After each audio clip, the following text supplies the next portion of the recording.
In this video, I want to talk about the tables we game on. Hi folks, welcome back to the channel. So as I mentioned in yesterday's video, I'd been to an Age of Sigmar tournament at the weekend, and I mentioned just how good the tables looked. Here's a really short video just to show you one of the tables that I played on.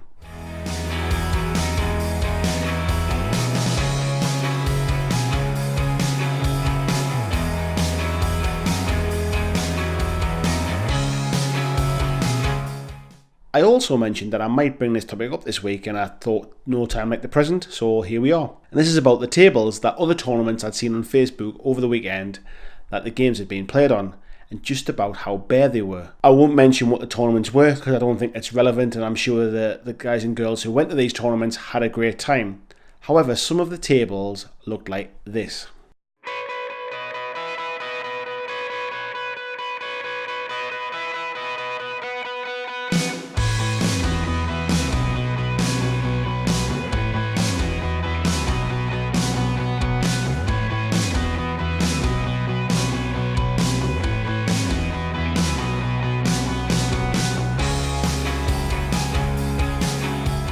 Now, I'm not sure if it's just me, however, I'd be a little bit disappointed if I went to a tournament and I'd paid my money to go and play in a tournament for the weekend and the tables looked like that. Now, I do appreciate that it's not cheap to get full tables of terrain for every tournament, and I do know that it takes time to build up to a point where you can have a good sized tournament with full game mats or decorative tables or fully painted terrain. However, my local gaming group, the Newcastle Warlords, ran a tournament earlier on this year, and the tournament organiser James had got the money in advance for the tournament. He went out and bought battle mats, and one of the things you had to do was you had to bring terrain with you for the tournament. Now that, to me, it makes perfect sense. That way you always get a nice terrain table to play on because everybody brings some terrain with them.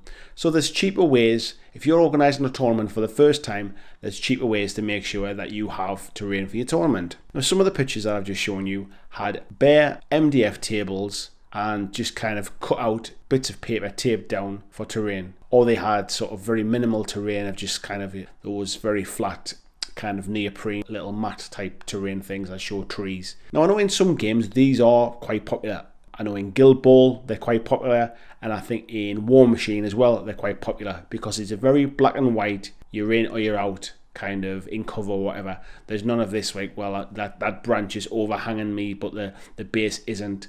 There's none of these kind of gamey line of sight questions and things. However, playing on a plain board with kind of minimal terrain or cardboard terrain, to me, does not instill the kind of the feeling of wanting to come back and compete in tournaments. And you saw my video where I've built a gaming table for myself. I've got a couple of mats as well.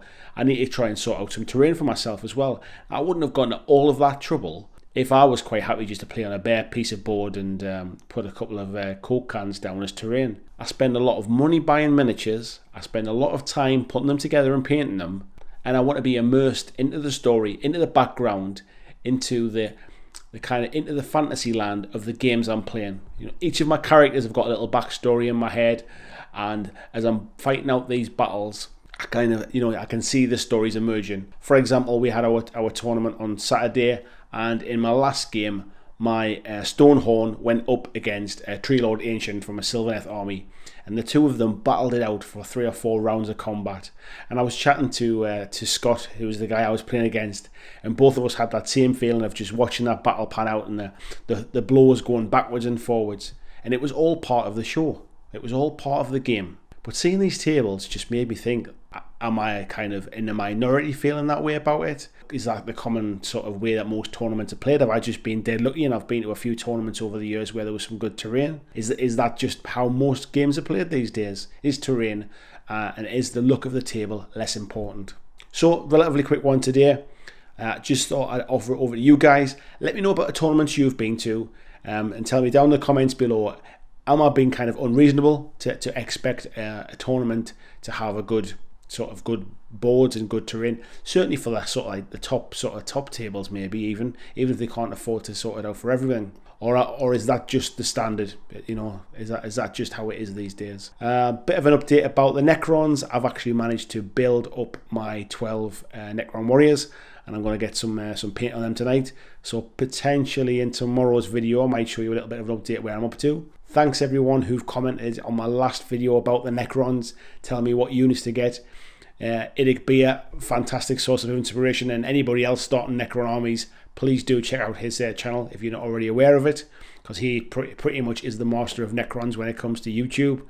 He's given me a lot of tips and sent me a couple of messages privately as well to help me along the way. So thanks again, Nick. And yeah, I'm quite pleased. The only thing I would say is nobody told me about those Necron heads where they're kind of connected to the sprue through their cheekbones.